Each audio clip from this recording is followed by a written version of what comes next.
my name is Jay Bhanushali and you're watching me in BollywoodNazar.com.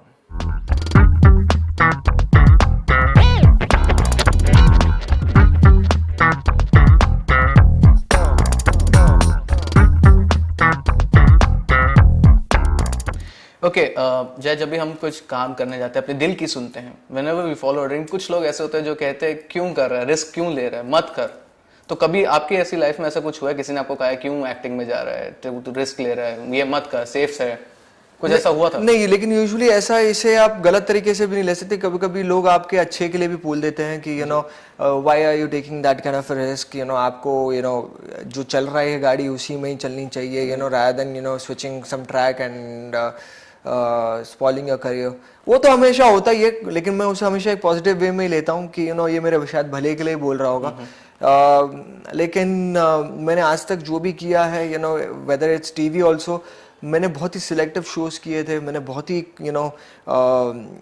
जब मैंने dance भी किया था, मुझे याद है बहुत सारे लोगों ने कहा क्यों कर रहा है, क्योंकि उस टाइम पे सेलिब्रिटी डांस शोज बहुत चलते थे and this was the first common man show जो और जिसमें ना जजेस हम कोई फेमस थे, कोई भी फेमस नहीं था एक्सेप्ट मिथुन दा। तो बहुतों ने कहा था कि this is not the right show to get launch as an anchor, यार ये कौन देखेगा, कोई सेलिब्रिटी, कोई फेस वैल्यू ही नहीं है उसमें। तो बहुतों ने बोला था, लेकिन फन में मेरा एक दिल में ये था कि नहीं, I think this show will work and it worked. I did 9 seasons doing that show. So ये एक चीज़ रहती है, रिस्क लेना बहुत ज़रूरी है, क्योंकि if you want to grow then you have to take risk. मतलब क्या रहता है, एक ही जगह पर अगर आप सेटल रहेंगे बहुत सालों के लिए तो फिर में आप शायद ग्रो नहीं कर पाएंगे। आपके आपके जो थॉट्स हैं, जो आइडियाज़ हैं, वो थोड़े से एकदम सिमट के रह जाएंगे। तो I always believed in taking risk, and risk इसलिए होता है because you have a backing behind. So Mahi is the one who backs me up very well.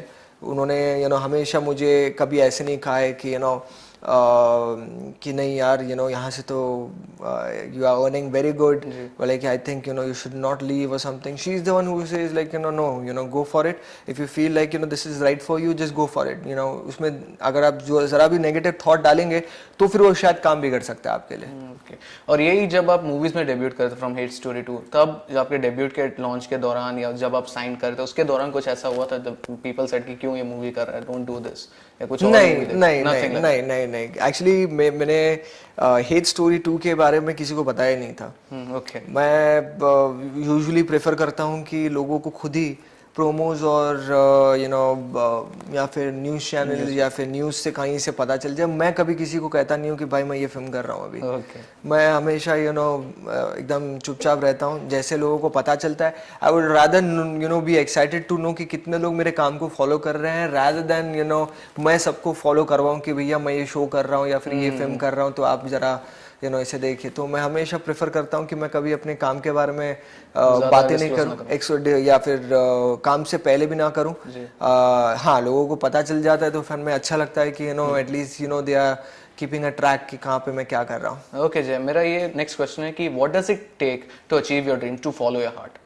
I think sincerity, humbleness, being down to earth. I think industry जो मैंने सीखी है यहाँ पर, talent तो होना ही चाहिए, टैलेंटेड तो बहुत सारे लोग हैं, लेकिन साथ ही साथ एक approach towards your work, humbleness towards people is something which gives you a lot of work and people appreciate that.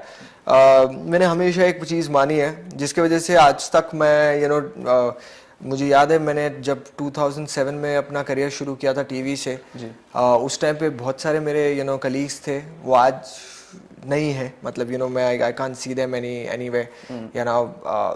तो मैं उस प्रोसेस में यही नोट कर रहा था कि जब आपका बुरा टाइम आता है तब तो आप बहुत अच्छे ही रहते हैं, आप हमेशा अच्छे रहते हैं सबसे, अरे सर जी कैसे हैं आप ये करके।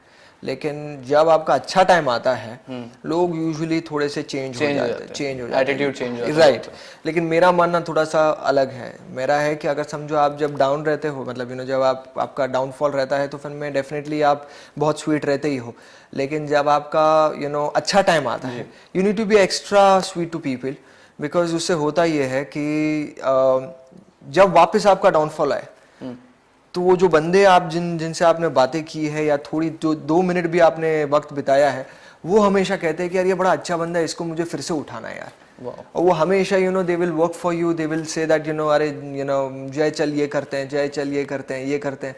सो ये एक चीज़ है जो मैंने इस इंडस्ट्री में सीखी है कि when you are like very successful, it's very important to be very humble so that people will remember that यार ये अच्छे टाइम पे भी मुझसे उसी तरह मिलता था जिस टाइम जैसे वो पहले था।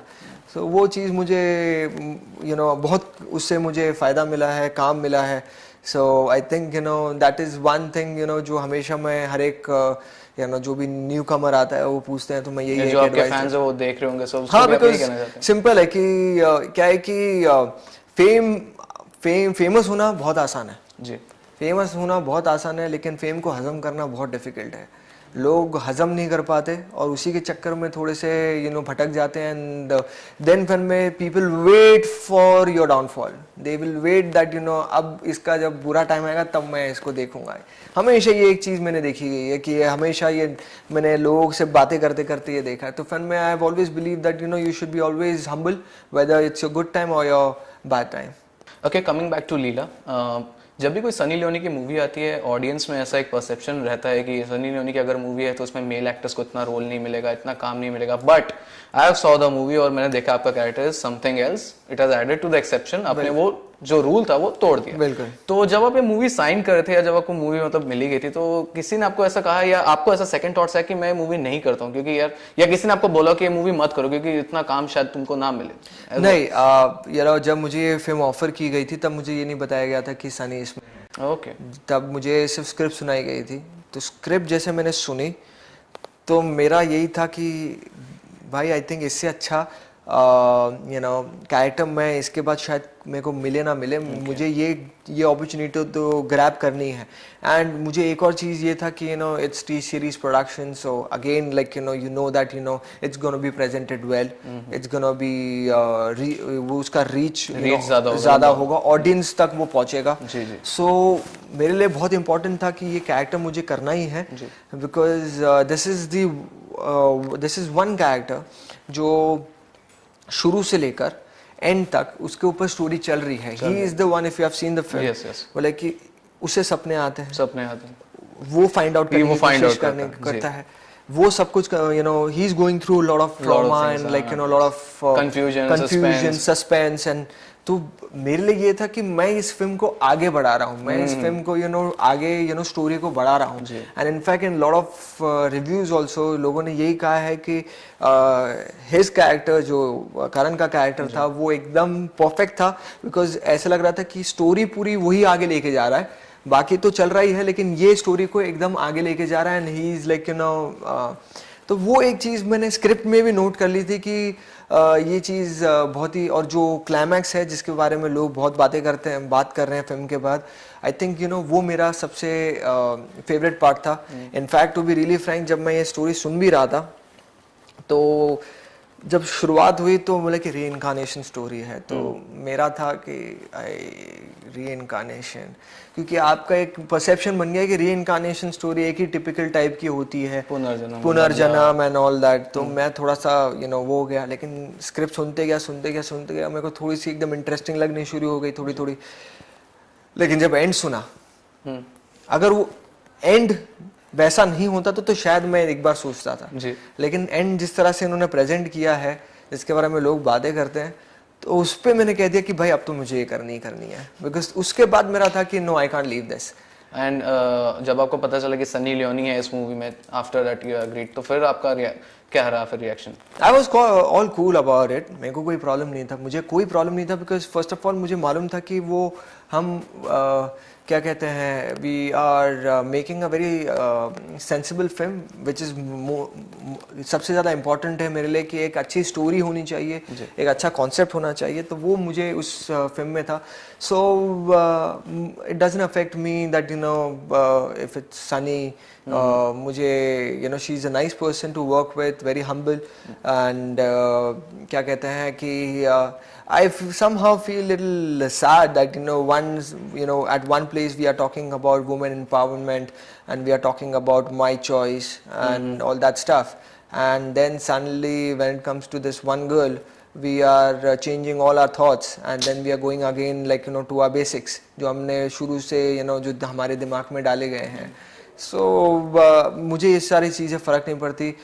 She was a very professional girl on set and I appreciate for what she has earned till now. जाते जाते एक छोटा सा सेशन है डायरेक्ट फ्रॉम जनता जनार्दन. आपके कुछ फैन हैं, फैंस आपके, उन्होंने कुछ सवाल पूछा आपके. फर्स्ट क्वेश्चन इज फ्रॉम मानव सिंह आनंद. या he said that hi Jay, I'm your big fan and I've watched your एक पहली लीला twice. I loved your performance. My question to you is कि जब आपको ये मूवी ऑफर की गई थी, what was the first reaction of Mahi, your wife? All right. Well, first of all, thank you so much Manav for all the love. आपने 3 बार ये film देखी है. होपफुली मेरे लिए देखी होगी. मैं वो प्रे करता हूँ या फिर उम्मीद करता हूँ. लेकिन आई एम हैप्पी दैट आपने 3 बार ये फिल्म देखी है. And Manav, my answer for your question is that जब माही को ये पता चला कि मैं सनी के साथ काम कर रहा हूँ, she is a very chilled out girl to be really frank. मुझे आई एम क्वाइट लकी. अगर आपने मेरे फिल्म्स पहले भी देखी होंगी तो उसमें भी मैंने काफ़ी ऐसे फिल्म्स किए हैं जहाँ पर आई एक परसेप्शन है कि वाइफ को थोड़ा सा तो प्रॉब्लम होता होगा, बट नहीं, ऐसा कुछ नहीं है. My wife is very supportive.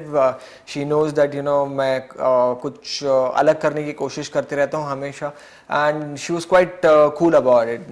कोई प्रॉब्लम नहीं था. एंड एक चीज़ जो मैं बिलीव करता हूँ दैट हमेशा ये सवाल जब मुझसे पूछा जाता है that is Mahi insecure that you're working with hot actress, तो मैं हमेशा उसका आंसर यही देता हूँ that behind every successful man there is always a secured woman. So she's the one. So मुझे ऐसी प्रॉब्लम नहीं हुई थी मानव. चलो, the next question from Santosh Yadav. उसने कहा है हाय जय, हमारी पूरी फैमिली आपकी बहुत बड़ी फैन है और हमने आपकी मूवी देखी, बहुत अच्छी लगी है. Thank you. सो उसका क्वेश्चन ये है कि which of your movie is your favorite one, और जो आप हमेशा से करना चाहते हो, कोई any character that you saw and you are dying to do it once again, कोई ऐसा कोई character या movie? Well, to be really frank, Santosh, first of all, thank you so much for all the love and give my regards to your family too. And I will keep working hard so that आप मुझे ऐसे ही प्यार करते रहे. And आपके सवाल का answer मैं इस तरह से देना चाहूँगा that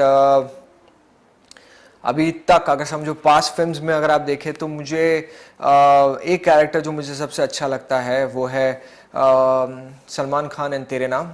I think that was a fantastic. Radhe का जो रोल था and the way he did it, I don't think, मतलब मेरे हिसाब से I don't think anyone can उस कैरेक्टर से आगे जा सकते हैं. लेकिन वो जिस तरह से प्ले किया था उन्होंने, I was in love with that character. And अगर एक और कैरेक्टर आप मुझे मौका दे तो फिल्म में मैं संजय दत्त इन खलनायक, मैं वो कैरेक्टर करना चाहूँगा. मुझे थोड़ा सा एंटी हीरो टाइप की फिल्म्स बड़े पसंद आते हैं. सो एंड मैं काफ़ी टाइम से सोच रहा था इतने सारे सीक्वल्स आ रहे पुराने फिल्मों के, इस फिल्म का क्यों नहीं बन रहा, because it's one of the biggest film जो हमने देखा है. So I would love to do, I would love to play a character of Sanjay Dutt in Khalnayak. Okay, अगर रीमेक होती तो you are waiting for that. Yeah, मतलब मैं तो एकदम पागल हो जाऊंगा अगर ये ऑफर हो जाएगा, because anti-hero is something which I really love to do. और जैसे भी एक पहली लीला में आपका रोल था, उसको देख के अब लगता है कि एंटी हीरो के लिए एक जो स्लॉट है वो आपके लिए हो ही गया. Thank you so much. Thank you so much हमारे साथ जुड़ने के लिए. We wish you all the best for your future. Thank you so much. हम यही उम्मीद करते हैं कि आप बस आगे बढ़ते रहें. Thank you so much. Lovely. Thank you.